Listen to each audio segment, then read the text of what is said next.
आणि आपण सर्व बार्शी तालुक्यातल्या कानाकोपऱ्यातून गावागावातून आलेले सर्व धनगर बांधव या सर्वांचं मी प्रथमतः या ठिकाणी आपलं धनगर समाजाच्या वतीने आपलं मनपूर्वक हार्दिक स्वागत करतो, आपले आभार व्यक्त करतो। आणि या ठिकाणी मी आदरणीय देवकते सरांना विनंती करतो की त्यांनी या ठिकाणी प्रस्तावित करावं आणि सन्मान्य पाहुण्यांचा प्रथमतः पाहुण्यांचा सत्कार या ठिकाणी घ्यावा, त्यानंतर कार्यक्रमाला सुरुवात होईल।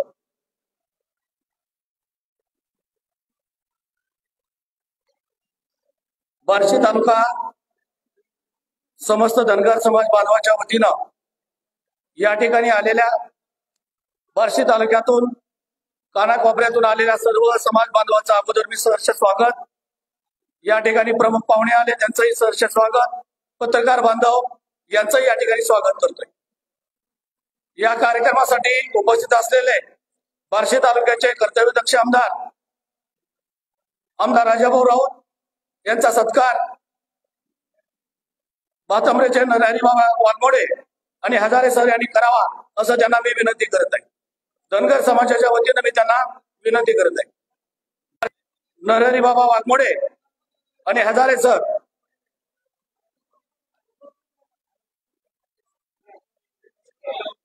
या ठिकाणी मान्यवरांच्या हस्ते बार्शीचे कर्तव्यदक्ष आमदार राजाभाऊ राऊत यांचा या ठिकाणी सत्कार संपन्न झालेला आहे। त्यानंतर वैराग भागाचे नेते माजी जिल्हा परिषद सदस्य संतोषदादा निंबाळकर यांचा सत्कार या ठिकाणी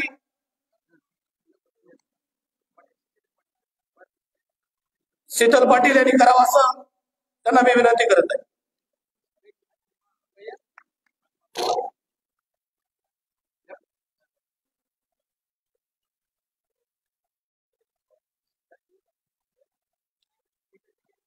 यानंतर वैरागचे उपनगराध्यक्ष निरंजनमाला गोमकर यांचा सत्कार माजी ग्रामपंचायत सदस्य नानासाहेब जायगुडे यांनी करावा असे त्यांना नानासाहेब जायगुडे आणि राहुल खरात या दोघांनी निरंजनमाला गोमकर यांचा सत्कार या ठिकाणी करायचा आहे।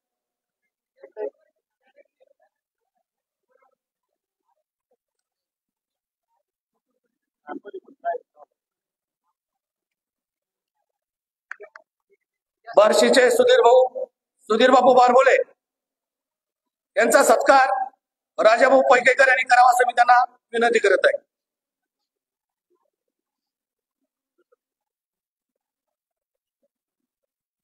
बार्शीचे माजी नगराध्यक्ष रमेश अण्णा पाटील यांचा सत्कार तुरेसर यांनी करावा असं त्यांना मी विनंती करत आहे।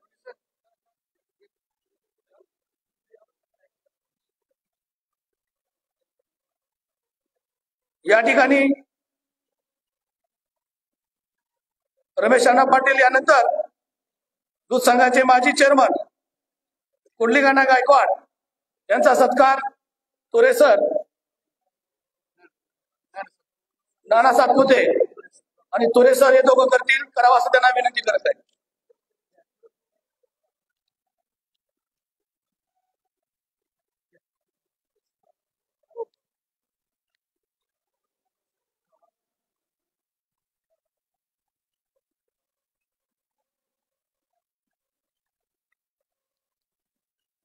यानंतर बाबा गायकवाड यांचा सत्कार डॉक्टर पोपट काळे यांनी करावा असं त्यांना मी विनंती करत आहे।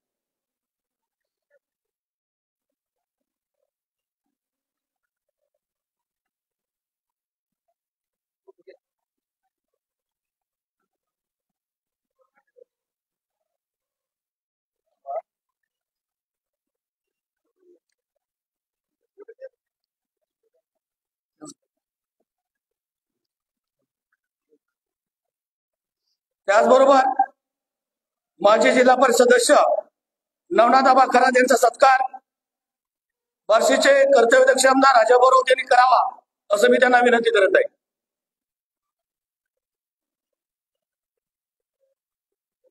त्याचबरोबर पानगावचे माजी जिल्हा परिषद सदस्य आवारे यांचा या ठिकाणी संतोषदादा निंबाळकर यांना विनंती करत आहे की त्यांनी त्यांचा सन्मान करावा।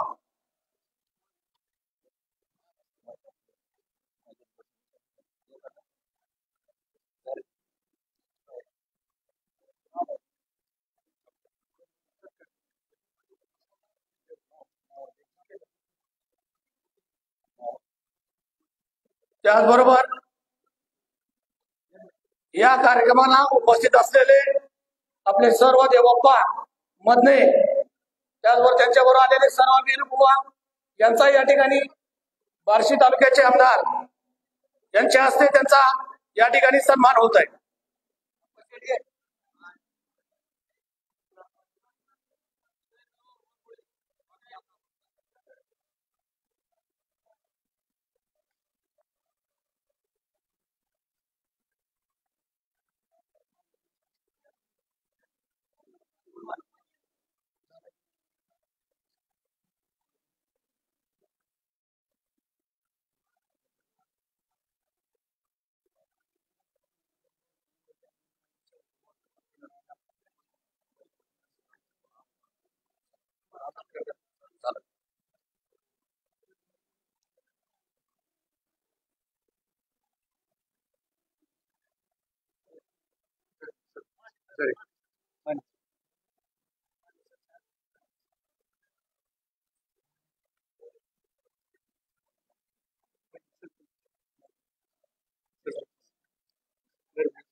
जरेगावचे सरपंच धर्मे यांचा या ठिकाणी संतोष निंबाळकर यांच्या हस्ते या ठिकाणी सन्मान होतोय.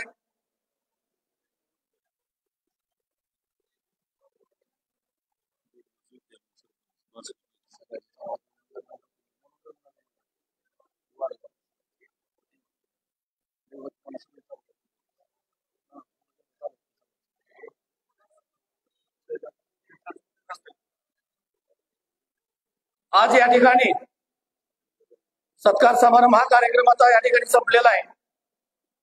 बार्शी तालुक्यातून आलेले सर्व धनगर समाज बांधव,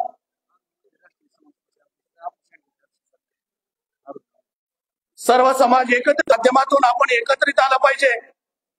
आपल्या समस्या, आपल्या मागण्या काय असतील, आपण प्रत्येक निवडणुकीमध्ये फक्त मतदान करून बाजूला होतो, परंतु त्या मतदानाचा उपयोग व्हावा, मतदानाची आपल्या किंमत व्हावी आणि सर्व पक्षांना आपल्या धनगर समाजाची ताकद काय आहे ही माहीत व्हावी म्हणून हा मेळावा या ठिकाणी आयोजित केलेला आहे.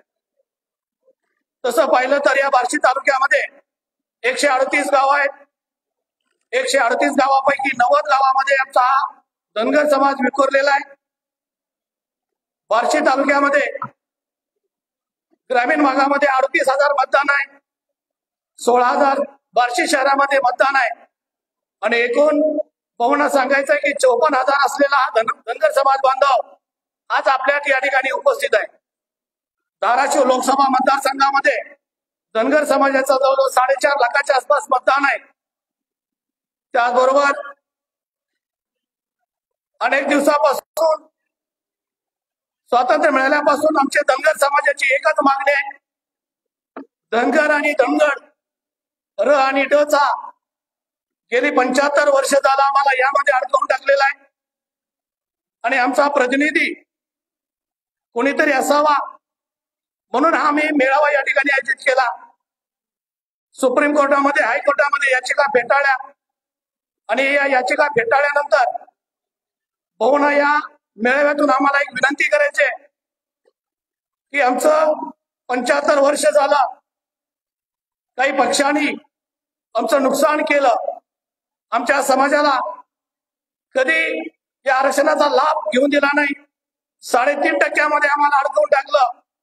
महाराष्ट्रामध्ये 10 कोटी समाजापैकी 2 कोटी असणारा हा समाज आणि आम्हाला 3.5% अडकवून टाकलं. त्याच्यामुळं केंद्रामध्ये आम्हाला ओबीसी मध्ये जावं लागतं, राज्यामध्ये आम्हाला ओबीसी मध्ये राजकीय आरक्षण घ्यावं लागतं आणि शैक्षणिक मध्ये आम्हाला NT क च 3.5% आम्हाला आरक्षण घ्यावं लागतं.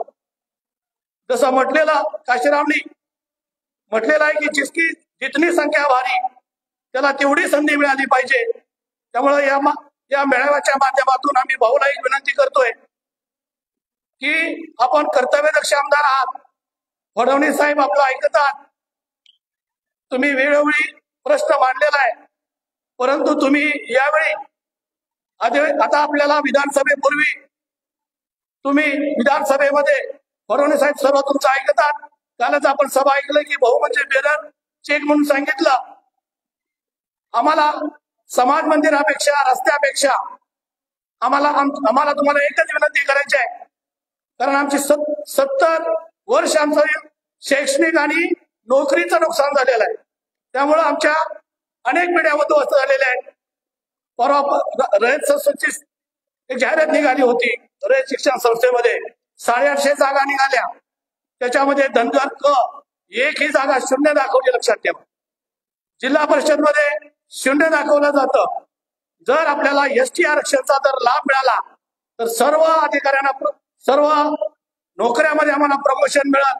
त्यामुळे भाऊ तुम्हाला विनंती आहे या समाज बांधवाच्या माध्यमातून की तुम्ही फडणवीस साहेबांचा या ठिकाणी विधानसभा आणि विधान परिषदेमध्ये ठराव घेऊन लोकसभेमध्ये आपलं चालतंय तिथं घटना दुरुस्ती करून राष्ट्रपतीच्या सहीनं आम्हाला एसटीच्या आरक्षणासाठी तुम्ही पूर्ण कराल अशी मी धनगर समाजाच्या वतीनं आपल्याला एक विनंती करत आहे. भाऊ, हा धनगर समाज हा प्रामाणिक समाज आहे. हा इतर समाजासारखा इकडं तिकडे फिरणारा नाही. एकदा शब्द दिला तर सर्व मतदान आपल्याला या तालुक्यातलं आम्ही तुमच्या पाठीशी घालू.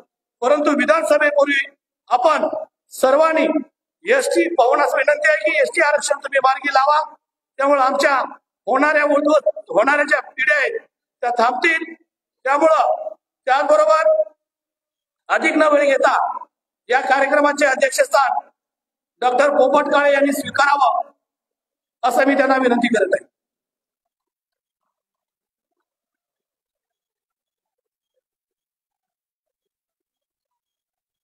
आता जी देवकते सरांनी सूचना मांडली त्याला मी आपल्या सर्व समाज बांधवाच्या वतीने अनुमोदन देतो. यानंतर देखणे सर दामणगावचे आपलं 2 मिनिटांमध्ये मनोगत व्यक्त करतील.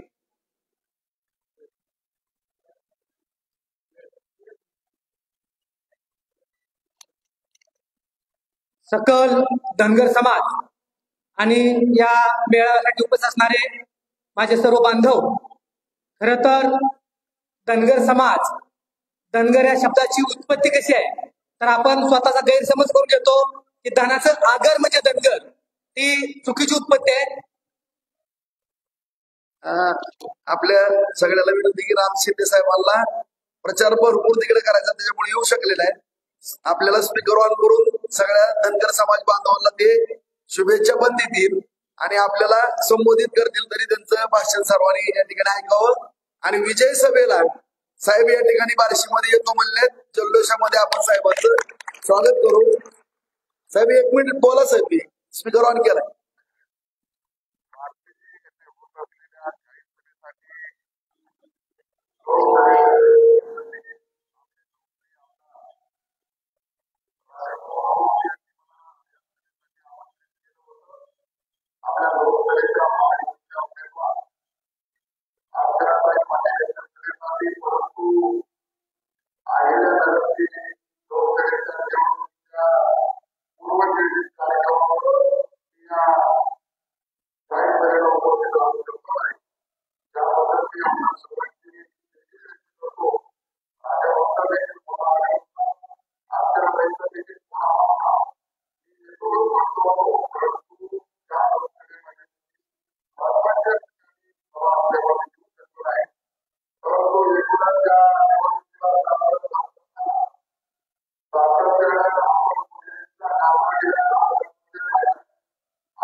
धन्यवाद सगळ्या आमच्या बार्शीतील सर्व धनगर समाज बांधवाच्या वतीनं आणि अर्चनाताईच्या वतीनं माझ्या वतीनं मी आपलं मनपूर्वक आभारी आहे. विजय सभेला आपण बार्शीमध्ये यावं ही नम्र विनंती.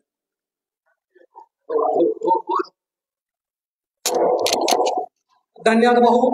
माजी मंत्री मान्य राम शिंदे साहेब आपले आभार व्यक्त करतो आणि माझे 1 मिनिटात मनोगत अगदी थोडक्यात आवडतो. मित्र, धनगर म्हणजे धनाचा आगर असा चुकीचा शब्द किंवा चुकीचा अर्थ आपण वापरतो. भाऊ, तुम्ही जरी त्या धनगर समाजाचे चेहरे पाहिले तर एकही चेहरा एसी मध्ये बसला दिसणार नाही. फ्रीज मधून काढलेल्या सफरचंदासारखा एकही चेहरा दिसणार नाही.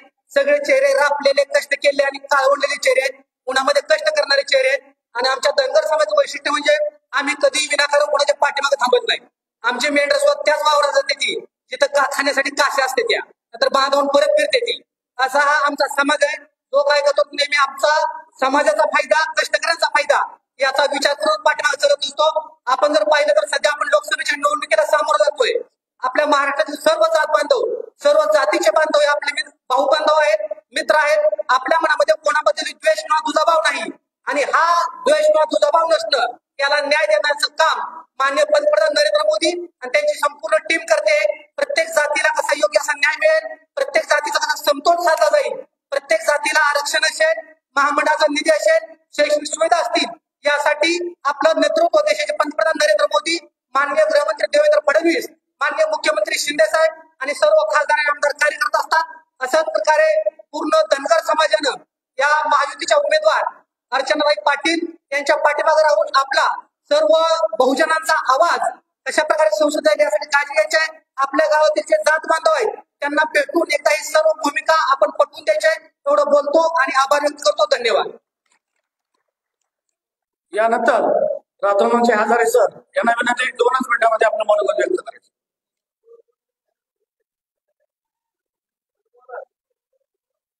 बार्शी तालुका धनगर समाज बांधवाच्या मेळाव्याचे या कार्यक्रमाचे प्रमुख मार्गदर्शक आदरणीय या तालुक्याचे कार्यसम्राट आमदार राजाभाऊ राऊत साहेब, आपल्या वैराग भागाचे नेते संतोषदादा निंबाळकर, वैरागचे उपनगराध्यक्ष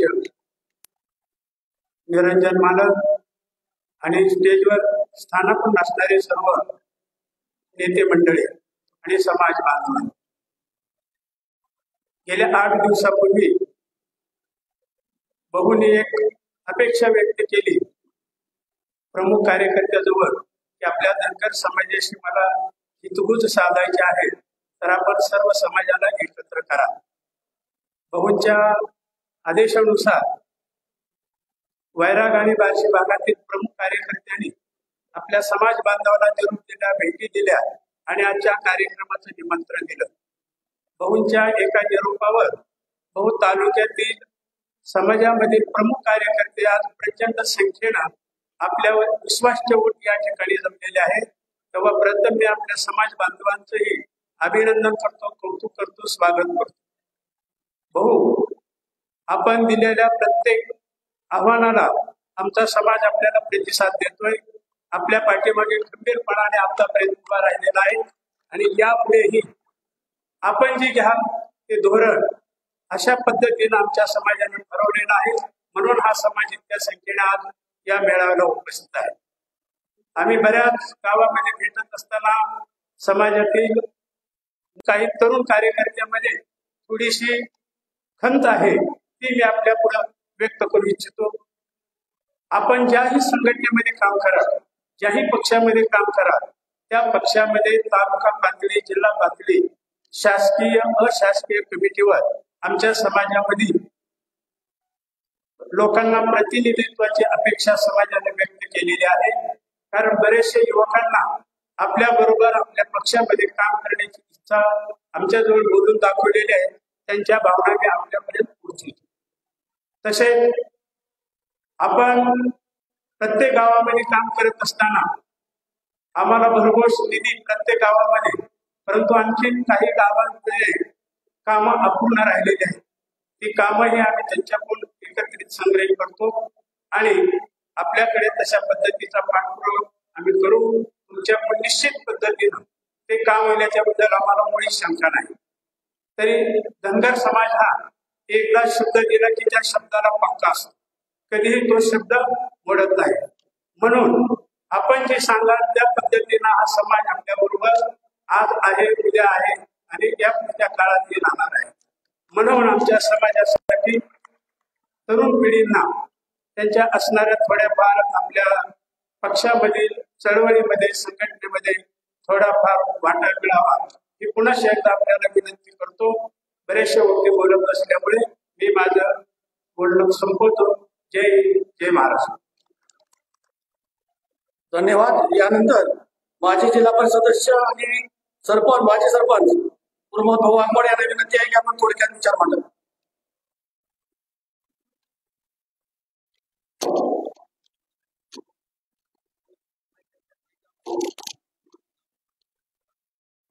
हेलकोट आवाज नाही. हेलकोट विठ्ठल गुरुदेवाचं आवाज द्या. एवढं आपण आलोय तालुक्यातनं. विठ्ठल गुरुदेवाचं, बाळूमामाचं. आजच्या धनगर समाजाच्या मेळाव्याचे अध्यक्ष कालच आपल्या महाराष्ट्राचे उपमुख्यमंत्री आदरणीय देवेंद्र फडणवीस साहेब यांनी सांगितलं की बार्शी तालुक्याचे कार्यसम्राट आमदार, आजच्या कार्यक्रमाचे कार्यसम्राट आमदार आदरणीय राजाभाऊ राऊत यांच्या बरोबर आलेले वैराग भागाचे नेते संतोषदादा निंबाळकर, माजी नगराध्यक्ष रमेश अण्णा पाटील, वैराग शहराचे उपनगराध्यक्ष निरंजन मालक गोमकर, माजी जिल्हा परिषद सदस्य नवनाथजी खरात, सुधीर बापू बारबोले, कुंडलिक भाऊ गायकवाड आणि आमचे दैवत सर्व देवबाप्पा नानासाहेब सातपुते. त्याचबरोबर आम्ही गावागावात गेलो आणि सर्व धनगर समाजाला या मेळाव्याला येण्यासाठी आमंत्रण दिलं. ते आमचे सर्व शीतल पाटील, अप्पा सेंडगे, तुरे सर, देवकते सर, नाना धायगुडे, नवनाथ चोरमले, केतन ढेकळे, महेश उन्माने, राहुल खरात, बाणे सर, करडे सर, आमचे नरुटे सर आणि सर्व बार्शी तालुक्यातून आलेले धनगर समाज बांधव, आपल्याला माहित आहे उस्मानाबाद धाराशिव लोकसभेची निवडणूक लागलेली आहे आणि त्या अनुषंगाने आता आपले सर्वांचे महाराष्ट्राचे नेते आदरणीय प्राध्यापक राम शिंदे यांनी आपल्याला संबोधित केलेलंच आहे. परंतु मी आपल्याला या ठिकाणी थोडीशी जाणीव करून देणार की भारतीय जनता पार्टीनं आपल्या धनगर समाजासाठी काय काय दिलं. आणि आपण बघितलं की महाविकास आघाडीचे नेते परभणी मतदारसंघामध्ये तुटून पडले होते. त्याचबरोबर उद्धव बाळासाहेब ठाकरे यांनी स्वतःहून त्या ठिकाणी परभणीमध्ये सभा घेतली आणि सांगितलं की महादेव जानकर हा धनगर समाजाचा आहे, त्याचं डिपॉझिट जप्त झालं पाहिजे. अशा पद्धतीची सभा त्यांनी परभणीमध्ये घेतलेली आहे. तेव्हा माझी समाज बांधवांना विनंती आहे की महाविकास आघाडीमध्ये कोण कोण आहे? उद्धव बाळासाहेब ठाकरे, शरद पवार साहेब आणि काँग्रेस यांनी आपल्यावरती म्हणजे आपला लोकप्रतिनिधी निवडून जाऊ नये म्हणून परभणीमध्ये सभा घेतली. याचा आपण सातत्याने विचार केला पाहिजे. मनामध्ये एक खुणगाठ बांधली पाहिजे की आता तुम्ही युट्यूबला मोबाईलवरती क्लिप व्हायरल होते, याचा अभ्यास करा की आपल्यासाठी कोण काम करताय आणि आपल्याला कोण काय देत आहे, याचा पण आपण सातत्याने विचार केला. मी या ठिकाणी आपल्याला सांगू इच्छितो, ज्यावेळेस या देशाचे पंतप्रधान कैलासवासी अटल बिहारी वाजपेयी पंतप्रधान होते, त्यावेळेला बाबा गौड पाटील यांना केंद्रामध्ये कर्नाटकमध्ये ते निवडून आले, त्यांना ग्रामविकास मंत्रीपद दिलं. त्याचबरोबर विकास महात्मे यांना राज्यसभेवर खासदार म्हणून भारतीय जनता पार्टीने घेतलं. त्यानंतर महाराष्ट्रामध्ये नानाभाऊ कुकरे यांना भारतीय जनता पार्टीनं विदर्भातले त्यांना तिकीट दिलं आणि आमदार म्हणून निवडून आला. त्याचबरोबर प्रकाशांना शेंडगेंना विधान परिषदेवरती डायरेक्ट गोपीनाथ मुंडेंनी घेतलं. ही भारतीय जनता पार्टीने आपल्या लोकप्रतिनिधींना दिलेली एक सन्मानाची वागणूक. त्याचबरोबर आपले प्राध्यापक राम शिंदे यांना 2014 मध्ये निवडून आणलं, त्यांना जलसंधारण खातं दिलं म्हणजे मंत्रीपद दिलं. त्यानंतर राम शिंदे आपले परभणीला उभारलेले आपले महादेव जानकर यांना विधान परिषदेवर घेतलं, त्यांना महाराष्ट्राच्या मंत्रिमंडळामध्ये कॅबिनेट मंत्रीपद दिलं. त्याचबरोबर आपल्याला ज्यांनी संबोधित केलं ते प्राध्यापक राम शिंदे हे जामखेड कर्जत मध्ये त्यांचा पराभव झाला, परंतु भारतीय जनता पार्टीनं त्यांची सन्मानानं विधान परिषदेवर आमदार म्हणून घेतलं. त्याचबरोबर आपले लोकनेते गोपीचंद पडळकर यांना विधान परिषदेवर आमदार म्हणून घेतलं. माझी आपल्या धनगर समाज बांधवांना एवढीच विनंती आहे की भारतीय जनता पार्टीनं एवढं आपल्याला भरभरून दिलं असताना मला सांगा, करमाळा मतदारसंघामध्ये आपले नारायणराव उभारले होते, त्यांना शिवसेनेने तिकीट दिलं नाही, अपक्ष उभं राहावं लागलं. म्हणजे शिवसेना ही धनगराच्या विरोधात आहे, काँग्रेस ही धनगराच्या विरोधात आहे.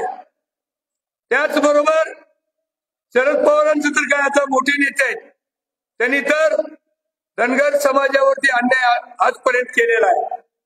त्यावेळेस यशवंतराव चव्हाणांनी सांगितलं होतं की धनगर समाज हा एक गोंगडी पांघरून झोपलेला आहे, त्याच्यावरती आणखीन एक गोंगडी टाका. जर धनगर समाज जागा झाला तर तुम्हाला महाराष्ट्रात राजकारण करणं सोपं होणार नाही. त्याच पद्धतीनं यशवंतराव चव्हाणांचा शब्द घेतला आणि पुढं महाराष्ट्राचे नेते शरद पवार साहेबांनी काय केलं बघितलं. त्याचबरोबर मी अजितदादांचं तुम्हाला एक उदाहरण देतो. ज्यावेळेस पुणे जिल्हा परिषद अध्यक्ष धनगर समाजाचा करायचा होता त्यावेळेस शरद पवार साहेबांनी विरोध केला. पण अजितदादांनी नाही म्हणले, काही झालं तरी देवकते आबांना अध्यक्ष करणारच. तुम्हाला दुसरं एक सांगतो की भरणे मामांना विरोध होता तरी पण अजित पवार साहेबांनी तिकीट दिलं आणि भरणे मामांना निवडून आणलं. म्हणजे एका बाजूला एवढी मोठी दरी आहे आणि एका बाजूला भरभरून देणार आपल्याला हे भारतीय जनता पार्टीचं महाराष्ट्रातलं सरकार आहे, केंद्रातलं सरकार आहे. म्हणून माझी आपल्या सर्व धनगर बांधवांना विनंती, येणारी निवडणूक अतिशय महत्वाची आहे आणि या निवडणुकीमध्ये आपल्याला आपलं निर्णायक मत आहे. म्हणून या ठिकाणाहून जाताना आपण कुणगाट बांधायची, आपल्याला एवढं प्रबोधन करायची गरज काय? आपल्या मनामध्ये संभ्रम राहू नये, आपल्या मनामध्ये कुठलीही शंका राहू नये. कारण ही आपल्याला चांगलं प्रबोधन करणं तुमच्या कानावरती पडणं ही काळाची गरज. बांधवांनो, ज्यावेळेस राजाभाऊ या तालुक्यामध्ये आले, तालुक्यामध्ये राजकारणाच्या सरीपाटावरती आले, त्यावेळेपासून आपल्या धनगर समाजाला त्यांनी कधी मागे टाकलं नाही, उलट आपला मान सन्मान करण्याचा प्रयत्न राजाभाऊ यांनी केला. पांगरे, आपले उपळाचे पांगरे शिवाजी पांगरे यांना पंचायत समितीमध्ये निवडून आणलं. माझ्या मंडळीला जिल्हा परिषद सदस्य म्हणून 2002 ला निवडून आणलं. आपला सुरेश कांबळे हा धनगर समाजाचा आहे, त्याला पंचायत समितीचं सभापती पद दिलं. त्याचबरोबर आवारे सर यांना जिल्हा परिषद सदस्य म्हणून निवडून आणलं. त्यानंतर पुन्हा मला पंचायत समितीला निवडून आणलं. आदरणीय दादा, आदरणीय राजाभाऊ यांनी सन्मानाने आपल्याला उपसभापती केलं आणि आपण एवढी चांगली कामं भाऊंच्या मार्गदर्शनाखाली तालुक्यामध्ये केली. जवळपास 3000 विहिरी आपण तालुक्यामध्ये दिल्या. त्यामध्ये आपली लोक अद्यापपर्यंत त्या योजनेचा लाभ घेत नाही, परंतु महाराष्ट्र शासनानं अहिल्याबाई सिंचन वीर असं नाव दिलं. आता प्राध्यापक राम शिंदे साहेबांनी आपल्याला सांगितलं, विद्यापीठाला अहिल्याबाईंचं नाव दिलं.